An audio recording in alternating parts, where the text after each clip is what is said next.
Oke, selamat siang. Bertemu kembali dengan saya. Saya Eko Aris dari program studi Mekatronika Fakultas Vokasi Universitas Sanata Dharma. Nah, hari ini saya akan mengupas tuntas tentang beberapa software simulasi yang kita gunakan untuk pembelajaran mekatronika di Fakultas Vokasi Universitas Sanata Dharma. Jadi dengan menggunakan software-software simulasi ini, kita dapat belajar sistem mekatronika kita dengan lebih mudah, tentunya juga lebih murah karena tanpa menggunakan peralatan-peralatan real yang ada. Nah, secara real nanti untuk prakteknya di samping menggunakan software simulasi ini, mahasiswa juga akan belajar secara langsung dengan menggunakan hardware yang ada di kampus. Ya, jadi mahasiswa dapat menggunakan software simulasi ini untuk belajar di rumah, sedangkan nanti saat belajar menggunakan hardware yang sesungguhnya mereka dapat belajar itu di kampus, sehingga kompetensinya akan dapat dicapai dengan lebih mudah karena akan semakin banyak waktu yang digunakan untuk latihan. Oke, ini ada beberapa software yang kita akan tunjukkan. Yang pertama adalah FluidSim. Nanti kita akan belajar sistem elektroneumatik karena salah satu aktuator penting di dalam sistem mekatronika adalah sistem pneumatik, gitu ya. Dengan menggunakan sistem pneumatik ini kita dapat mempunyai gerakan linier dengan lebih mudah karena ada silinder pneumatik. Nah, di sini kita menggunakan software FluidSim pneumatik untuk belajar itu. Di dalam software di sini kita menggunakan pengendalian secara hardwire. Ini kita menggunakan skematik diagram atau diagram ladder juga biasa disebutnya. Nah, misalnya ini adalah rangkaian yang digunakan untuk mengendalikan silinder. Di sini ada silinder, jadi silinder kerja ganda. Terus kemudian di sini ada solenoid valve. Terus di sini ada suplai angin bertekanan. Terus kemudian ini adalah rangkaian kendalinya, rangkaian elektrik. Disebut elektroneumatik karena di sini rangkaian kendalinya menggunakan elektrik, sedangkan rangkaian dayanya menggunakan pneumatik. Nah, di sini komponen-komponennya berupa simbol-simbol yang ada di sini sudah tersedia. Jadi kita tinggal menggunakan secara langsung komponen yang sudah disediakan di sini untuk membuat satu rangkaian kendali dan rangkaian daya. Ya, misalnya untuk kasus kita sekarang, kita akan bisa simulasikan. Kita tinggal klik di sini start. Maka kalau tombol start ini saya tekan, yang terjadi silinder maju. Kemudian kalau sudah menyentuh limit speed 2, silinder akan mundur. Ya, kalau saya tekan lagi dia akan maju lagi sampai maksimal kemudian mundur. Ini kalau saya tekan terus-menerus maka silinder akan maju mundur. Ya. Nah, ini adalah rangkaian sederhana dengan menggunakan satu silinder untuk gerakan sekuensial, dan ini adalah rangkaian latching yang dikenal dengan rangkaian latching. Ini adalah untuk sistem elektroneumatik. Jadi nanti kita tinggal merangkai, ya. Nanti misalnya untuk yang kasus di sini, ya, karena kali ini saya hapus, gitu ya, jalur kabelnya. Ini bisa saya rangkai, tinggal saya klik di sini, saya taruh di sini. Maka sistemnya akan tersambung. Terus kemudian ini untuk selang pneumatiknya demikian pula. Ya, ini kita tinggal klik di sini, kemudian nanti kita sambung di situ. Untuk menambah silinder, misalnya silinder yang ada mau kita tambah, itu adalah silinder double acting misalnya gitu. Kita lihat dari komponen yang ada di sini.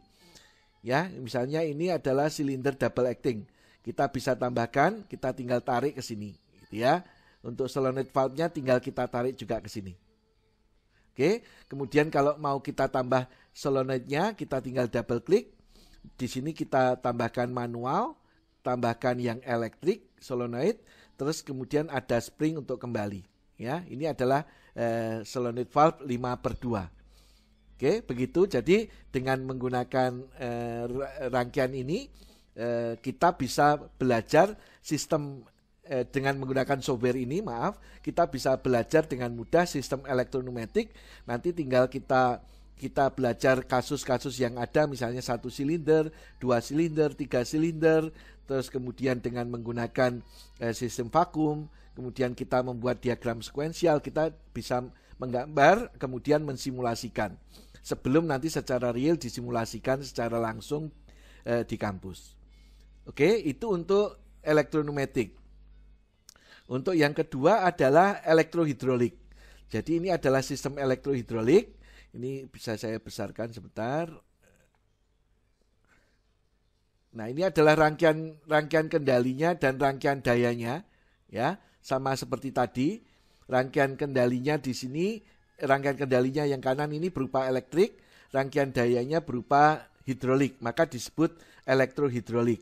Nah, dengan menggunakan di sini sama dengan seperti fluid sim yang pneumatik tadi, kita bisa memasukkan komponen-komponen. Di sini sudah tersedia. Simbol-simbolnya juga sudah tersedia. Sebetulnya kalau kita mau komponen description ini kita bisa klik gitu ya. Maka di sini ada deskripsinya lebih detail komponen-komponennya yang nanti kita gunakan gitu ya. Sehingga akan lebih mudah kita untuk memahami cara kerja dari sistem yang ada. Ya. Nah, bedanya dengan pneumatik, kalau pneumatik tadi udara itu kalau sudah masuk ke sistem kemudian dibuang ke udara luar, tetapi kalau hidrolik di sini dikembalikan ke tangki. Jadi ini adalah power pack, di mana di sini adalah pompanya, ini motornya, ini adalah pressure relay valve yang menjaga supaya tekanan yang ada di dalam sistem tidak berlebihan. Apabila terjadi beban lebih, oli tidak dialirkan ke sistem tetapi akan dikembalikan ke tangki. Terus kemudian ini adalah solenoid valve-nya 4/2, di sini silindernya silinder kerja ganda. Kita bisa simulasikan yang ada di sini. Ya, kita tekan tombol start, silindernya akan maju sampai maksimal. Nah, kemudian Anda lihat di sini tekanannya dia sudah tinggi, dia dikembalikan ke sistem yang ada di sini. Dikembalikan. Jadi sekarang oli ini mengalir lagi ke tangki, gitu ya. Kalau tombol stop saya tekan, maka silindernya akan mundur. Ya, ini saya tekan, maju, ini saya tekan, dia mundur. Oke, itu adalah software kedua yaitu fluid sim elektrohidrolik. Jadi kita tadi sudah belajar elektroneumatik, yang sekarang kita belajar elektrohidrolik. Terus kemudian yang ketiga software yang kita gunakan adalah untuk EKTS. EKTS di sini untuk pengendalian motor listrik secara hardwire juga. Jadi dengan menggunakan kabel-kabel. Ini misalnya di sini sudah ada aplikasinya. Aplikasinya berupa gerbang, ya. Di sini di gerbangnya digerakkan oleh motor listrik. Kemudian kalau kita aktifkan, ini sama persis dengan yang tadi kita menggunakan fluid sim atau fluid sim baik pneumatik atau hidrolik. Ini untuk yang EKTS di sini kita juga nantinya akan ada komponen-komponennya. Kita ini komponennya sebentar.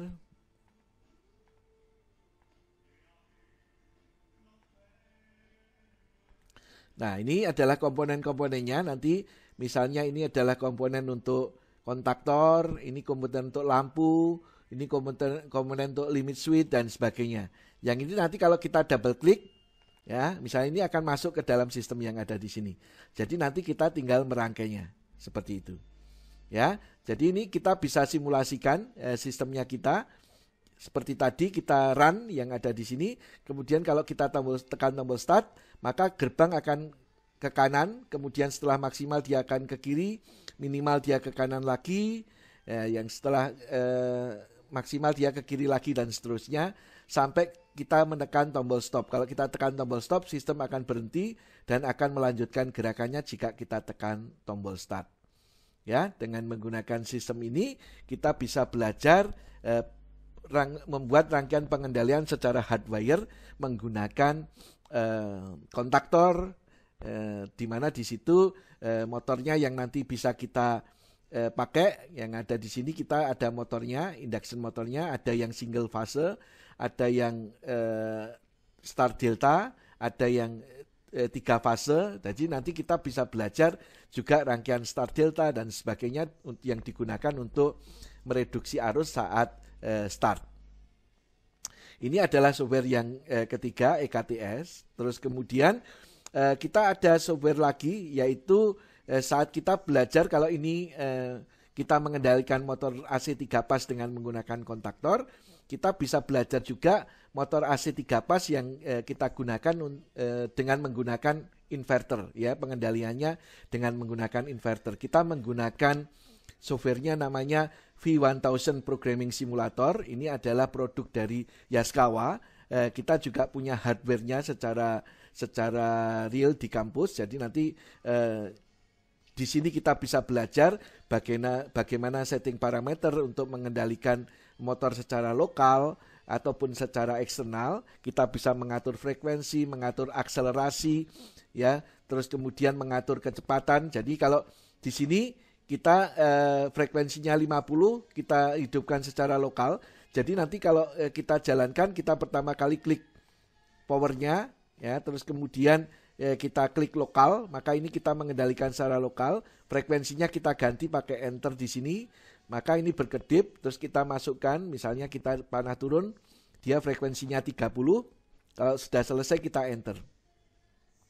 Maka dengan frekuensi 30, maka ini menjalankan secara lokal, karena di sini hidup, lampu indikatornya hidup, maka kita tekan run, maka motor dia akan berputar, ya.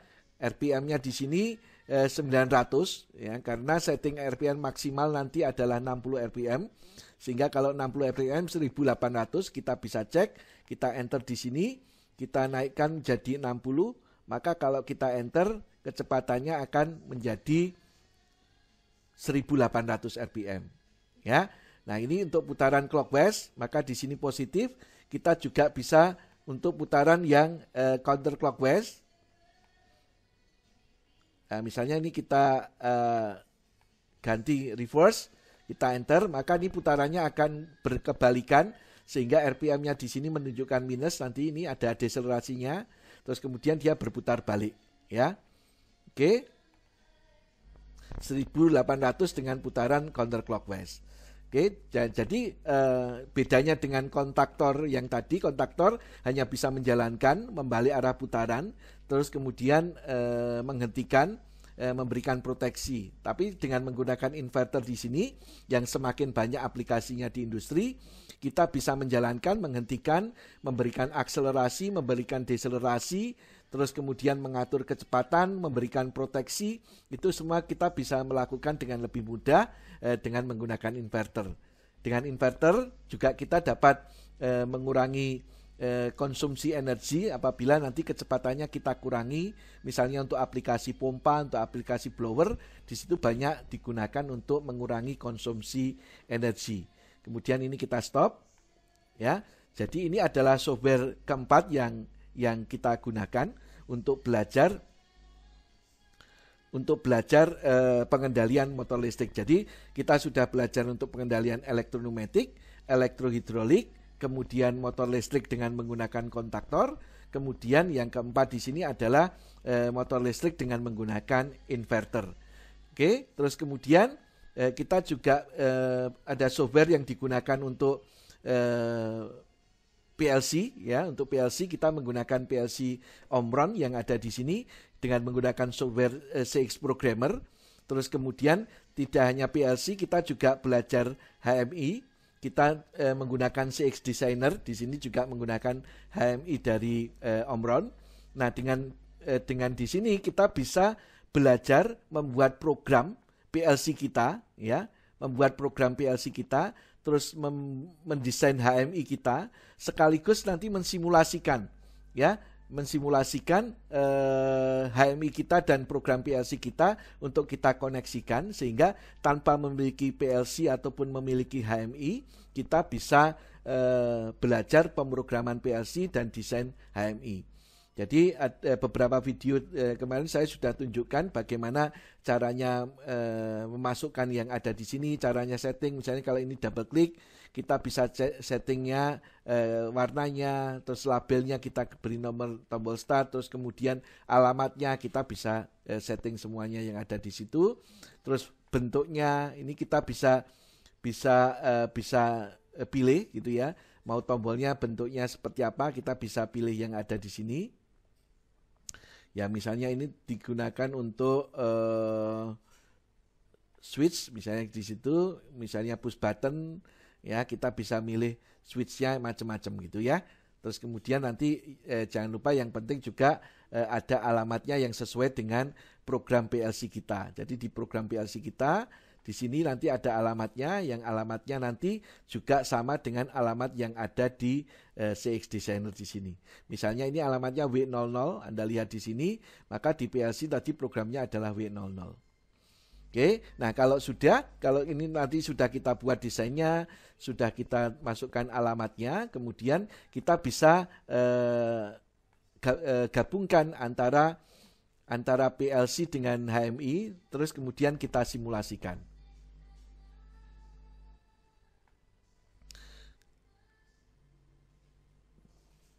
Nah, di sini sedang berproses bagaimana nanti kita menggabungkan antara PLC HMI.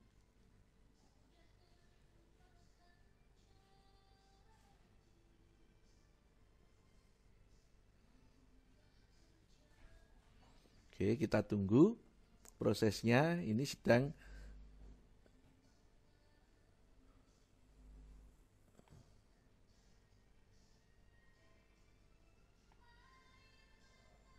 nah, ini adalah HMI-nya. Jadi nanti ini kalau kita tekan tombol start, tadi programnya adalah latching. Kita tekan tombol start, lampunya menyala. Kalau kita tekan tombol stop, lampunya mati. Ya, jadi ini di HMI di sini ada setting parameter yang sesuai dengan program yang ada di PLC kita, ya parameter yang ada di PLC kita. Jadi kalau kita tunjukkan di dalam program PLC kita, ya ini program PLC kita. Kalau ini value-nya untuk W0 ini kita ganti 1, misalnya gitu kita ganti 1, maka lampunya di sini key 100 menyala. Nah, key 100 menyala itu adalah lampunya di sini menyala. Nah, kalau kita tekan tombol stop yang ada di sini, ya di sini kita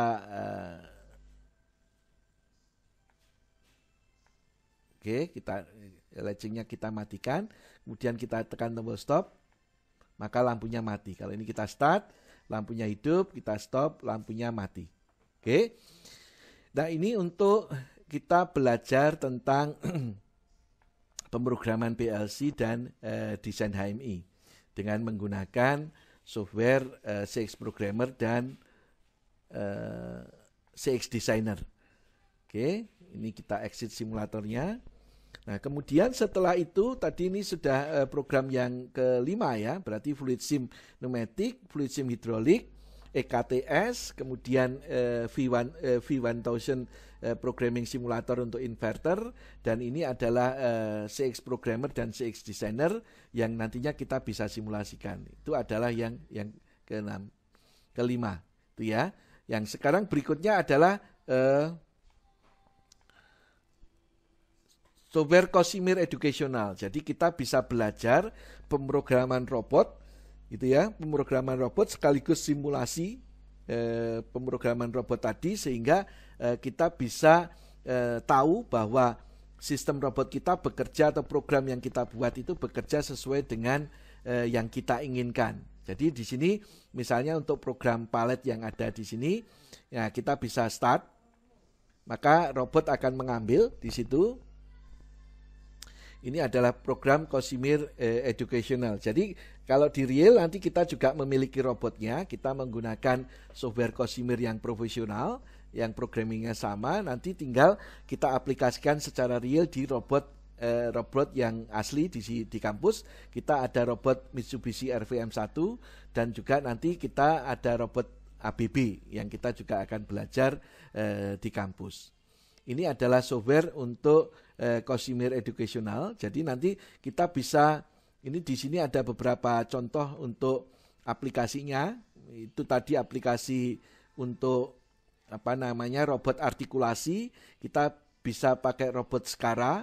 Ini adalah robot Skara. Yang ini bisa kita simulasikan, ya.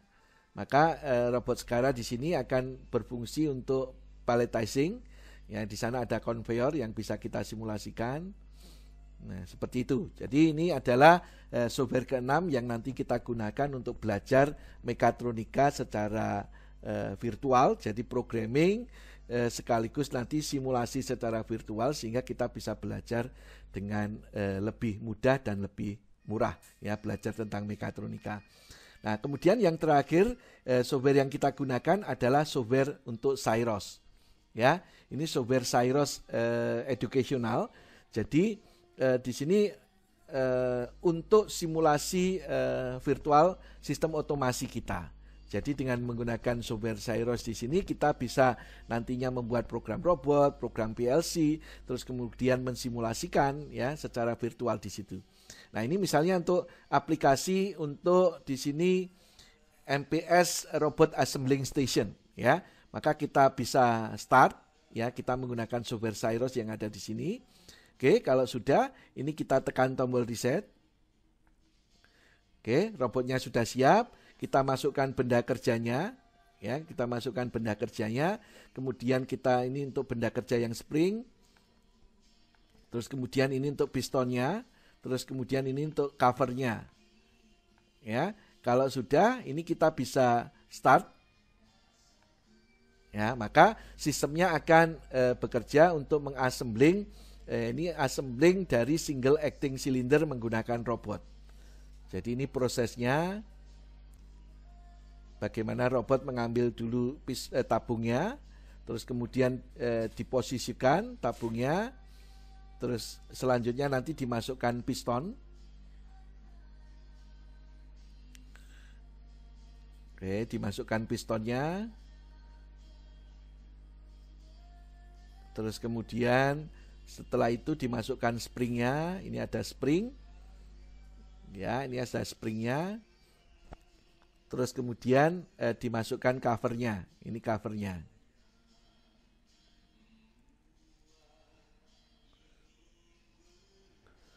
Nah, kemudian positioning dulu supaya nanti covernya tidak nabrak. Baru kemudian diassembling ke sistem tadi, gitu ya. Ini diassembling. Terus kemudian setelah selesai dimasukkan ke sistem selanjutnya, ke proses selanjutnya. Nah, seperti itu. Jadi kita juga bisa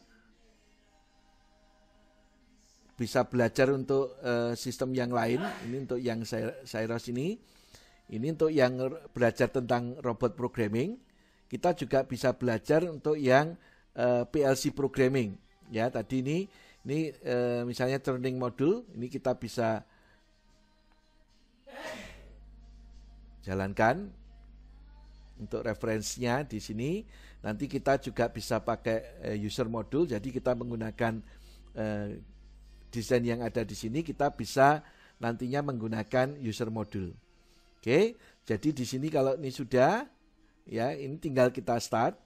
Nah, ini kita masukkan bendanya, ya. Kita reset, terus kemudian kita play di sini. Oke, maka kalau nanti sudah pas, ya dia akan lanjut. Tetapi kalau kita masukkannya terbalik, maka akan dideteksi oleh sensor di sini, sehingga akan dibalik oleh sistem pembalik, ya, supaya bearingnya nanti posisi ada di atas. Nah, tapi kalau sudah pas, dia akan lanjut. Nah, bagaimana programmingnya dari PLC kita supaya nanti bisa berjalan dan disimulasikan di sini. Nah, kita bisa nanti menggunakan sistem ini untuk belajar PLC programming, nanti mensimulasikan program kita apakah benar atau tidak. Gitu ya. Jadi itu adalah 7 software yang digunakan di program studi mekatronika Fakultas Vokasi Universitas Sanata Dharma untuk belajar mulai dari elektroneumatik, kita menggunakan fluid sim pneumatik, elektrohidrolik, kita menggunakan fluid sim hidrolik, terus kemudian EKTS untuk motor listrik secara hardwire, terus V1000 programming simulator, ini untuk pengendalian motor listrik menggunakan inverter, terus kemudian tadi kita belajar PLC dan HMI dengan menggunakan software CX Programmer dan CX designer gitu ya, PLC dan HMI. Terus kemudian keenam kita belajar tentang Cosmere Education itu ya. Jadi terus kemudian yang terakhir kita belajar tentang Syros. Jadi nanti tadi nih fluid sim pneumatic, fluid sim hidrolik, EKTS, terus kemudian untuk V1000 Programming Simulator, terus kemudian CX Programmer, terus CX Designer di sini untuk HMI, terus kemudian kita belajar Cosmere Educational gitu ya. Di sini yang terakhir tadi kita belajar software untuk Syros. Demikian yang bisa saya sampaikan. Nah, semoga informasi ini bermanfaat. Tidak usah khawatir untuk belajar mekatronika dengan menggunakan software simulasi di sini. Kita bisa belajar dengan lebih mudah, lebih murah. Kita sekaligus bisa cek bahwa apa yang sudah kita buat itu betul atau tidak dari desain, dari proses desain dan simulasi di sini, sehingga sebelum ini kita nyatakan bahwa ini sesuai, kita tidak akan membuat benda secara real. Kalau kita sudah nyatakan oke, baru kita membuat sistem mekatronik kita secara real, sehingga otomatis sistem mekatronik yang kita buat pasti akan bisa berjalan dengan baik, sehingga proses development sistem mekatronik kita menjadi lebih cepat, lebih murah, lebih mudah. Ya, demikian informasi dari saya. Semoga bermanfaat.